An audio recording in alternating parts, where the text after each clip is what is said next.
നമസ്കാരം. സംസ്ഥാന സർക്കാരിനെതിരെ ഉയർന്ന വിവാദ വിഷയങ്ങളിൽ മുഖ്യമന്ത്രിയുടെ ഇന്നത്തെ വിശദീകരണം തൃപ്തികരമല്ലെന്ന് പി.കെ. കുഞ്ഞാലിക്കുട്ടി. ഇതൊക്കെ ഒരു വിശദീകരണം കൊണ്ടോ പത്രസമ്മേളനം കൊണ്ടോ തീരുന്ന വിഷയങ്ങളല്ല. പി.വി. അൻവറിന്റെ പ്രവേശനം യു.ഡി.എഫിന്റെ ചർച്ചയിലും ചിന്തയിലും ഇല്ലാത്ത കാര്യമാണെന്നും കുഞ്ഞാലിക്കുട്ടി പറഞ്ഞു.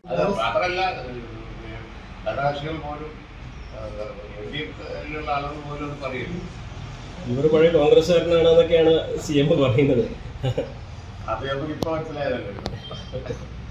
അത് അല്ല, ഇപ്പോ CPM-കാരനാണോ കോൺഗ്രസ്സുകാരനാണോ ലീഗുകാരനാണോ എന്നുള്ളത് അല്ല വിഷയം. പറഞ്ഞിരിക്കുന്ന കാര്യങ്ങൾ ഇവിടുത്തെ പൊതുസമൂഹത്തെ വളരെയധികം ഗൗരവത്തിൽ ചിന്തിക്കേണ്ട വിഷയങ്ങളാണ്. പൂരം കൽപ്പിയോ ചെറിയ രീതിയിലുണ്ടോ എത്രയോ ഗവൺമെന്റുകൾ ഈ കേരളത്തിൽ കഴിഞ്ഞുപോയി. ഞങ്ങളൊക്കെ ഉള്ള ഗവൺമെന്റില്ലേ പൂരം ഒരിക്കലും കരങ്ങിയിട്ടില്ലല്ലോ. കരങ്ങിയതെല്ലാം വിചാരിക്കാതില്ല, കറങ്ങാൻ തന്നെ പാടില്ല. പൂരം മര്യാദക്ക് നടത്തേണ്ടതാണ്. അത് നടത്താൻ ഈ ഗവൺമെന്റിന് കഴിഞ്ഞില്ലല്ലോ.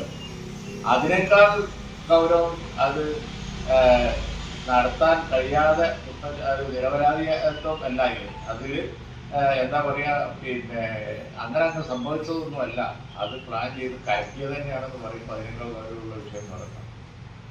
അപ്പോ മുഖ്യമന്ത്രിയുടെ പൊളിറ്റിക്കൽ സെക്രട്ടറി പി ശശി മുഖ്യമന്ത്രിക്കുള്ള ഇന്റലിജൻസ് റിപ്പോർട്ടുകളും അവരുടെ ക്രൈംബ്രാഞ്ച് റിപ്പോർട്ടുകളൊക്കെ പൂർത്തിയായിട്ടാണ് പി.വി. അൻവർ ഉന്നയിച്ചിരുന്ന ആരോപണം. ഇന്ന് മുഖ്യമന്ത്രി പറയുന്നത് പി ശശിയുടെ പ്രവർത്തനം മാതൃകാപരമാണ്, ആർക്കെതിരെ നടപടിയോ അന്വേഷണവും പോലും വേണ്ട എന്നുള്ളതാണ്. അത് അന്വേഷണം പോലും വേണ്ട എന്ന് പറഞ്ഞ് പി ശശി മുഖ്യമന്ത്രി സംരക്ഷിക്കുന്ന പൂർണ്ണമായി ശരിയാണ്. പറഞ്ഞ കാര്യങ്ങളൊക്കെ ഗൗരവമുള്ളതാണെങ്കിൽ ഒന്നിലും അന്വേഷണം വേണ്ടെന്ന് പറയുന്നതോടുകൂടി അത് ഇല്ലാതാവുന്നില്ല. മറ്റുള്ളത് അവർ ചെയ്യേണ്ട കാര്യമാണ്.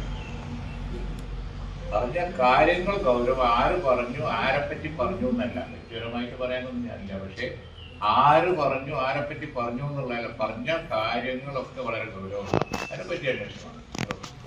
ഈ പി.വി. അൻവറിനെ ഏകദേശം മുഖ്യമന്ത്രി കൈവിടും എന്നാണ് ഇന്നത്തെ വാർത്താ സമ്മേളനം വ്യക്തമാക്കുന്നത്. CPM അതുപോലെയാണ്. അങ്ങനെയാണെങ്കിൽ UDF-ലേക്ക് ഒരു സാധ്യത പി.വി. അൻവർ ഉണ്ടാവും. അതൊന്നും ഇപ്പോ ചർച്ചയിലുമില്ല, ചിന്തയിലുമില്ല ഇത്തരം കാര്യങ്ങൾ. അപ്പൊ ഈ പറഞ്ഞിരിക്കുന്ന കാര്യങ്ങളെ സംബന്ധിച്ചാണ് ഗൗരവമായിട്ട് ഉള്ളത്. അതൊക്കെ വേറെ കാര്യങ്ങളാണ്. ഞാൻ മറുപടി പറയേണ്ട കാര്യങ്ങൾ അല്ല. എന്നും പബ്ലിക് ഡൊമൈനിൽ വരുന്ന സംഗതികളെ കോടതി കൊടുക്കുക, അതൊക്കെ നിരുത്തരവാദപരമായ ഗവൺമെന്റിന്റെ നല്ല പേര് പാടെ പോയി. ഗവൺമെന്റിനെ സംബന്ധിച്ചിടത്തോളം വളരെ മോശമായ പേര് വന്നു. അതേപോലെ തന്നെ ഇപ്പോൾ ഘടകകക്ഷികൾ പോലും ന്യായീകരിക്കാൻ കൂടില്ലാത്ത അവസ്ഥ വന്നു. ഇതൊക്കെ ഉണ്ടാക്കുന്ന ഉദ്യോഗസ്ഥന്മാരാണെങ്കിൽ ആ ഉദ്യോഗസ്ഥന്മാർ ഉത്തരവാദിത്വം ഗവൺമെന്റാണ്, തെരഞ്ഞെടുക്കപ്പെട്ട ഒരു ഗവൺമെന്റിനാണ്. അതുകൊണ്ട് തന്നെ ഈ വിശദീകരണമൊന്നും ഒട്ടും തൃപ്തികരമല്ല. UDF ഈ വിഷയത്തിൽ ഇതുവരെ നടത്തിയിരുന്നത് പോലെ പക്ഷവും ക്യാമ്പയിനും തുടരുക തന്നെ ചെയ്യും. ഈ അൻവറിനെ തള്ളി പറഞ്ഞത് ഏത് സാഹചര്യത്തിലാണെന്നാണ് കരുതുന്നത്? അല്ല, അതവർ വിശദീകരിക്കേണ്ട ഒരു സംഗതിയാണ്.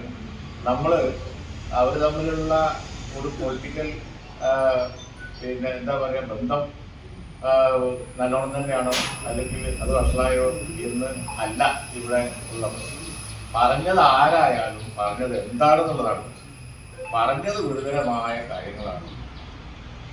ഫോൺ റെക്കോർഡ് ചെയ്യാൻ പാടില്ലാത്തതാണ്. അതിന് നമുക്ക് യോജിപ്പില്ല. ഫോൺ റെക്കോർഡ് ചെയ്ത് കേൾപ്പിക്കുക, ഇതൊക്കെ ഒരു നിയമവാഴ്ച ഉള്ള രാജ്യത്തോ സംസ്ഥാനത്തോ തന്നെ നടക്കാൻ പാടില്ലാത്ത കാര്യങ്ങളാണ്. അതൊക്കെ നടക്കുക. അപ്പോൾ ഗവൺമെന്റായി പ്രവർത്തിക്കുന്നില്ല, സർക്കാരായി പ്രവർത്തിക്കണം. അതിന്റെ നിഷ്പക്ഷത ഉയർത്തിക്കാട്ടണം. പോലീസിംഗിൽ ഈ തരത്തിലുള്ള കാര്യങ്ങളൊക്കെ നടക്കുന്നുണ്ട് എന്നുള്ള ആരോപണം പോലും ഉണ്ടാവാൻ പാടില്ല. അസാധാരണമായ ആരോപണങ്ങളാണ്. സ്വർണം കടത്തുന്നത് മാത്രമല്ല, ഒരുപാട് ഭീകരതയും ക്രൂരതയും അതുപോലെ തന്നെ വഴിവിട്ട മർദ്ദനങ്ങളും അതൊക്കെ ഉണ്ടായിരുന്നു എന്നുള്ളത് ഇവിടെ എല്ലാവർക്കും അറിയാം. ഇല്ലാന്ന് നമ്മളിപ്പോൾ ഞാൻ കണ്ണാക്കി പറഞ്ഞിട്ട് കാര്യമില്ല. സാധാരണ ജനങ്ങൾ പോലും മലപ്പുറം ജില്ലയിൽ ഇത് സംഭവിച്ചിട്ടുണ്ട് എന്ന് വിശ്വസിക്കുക.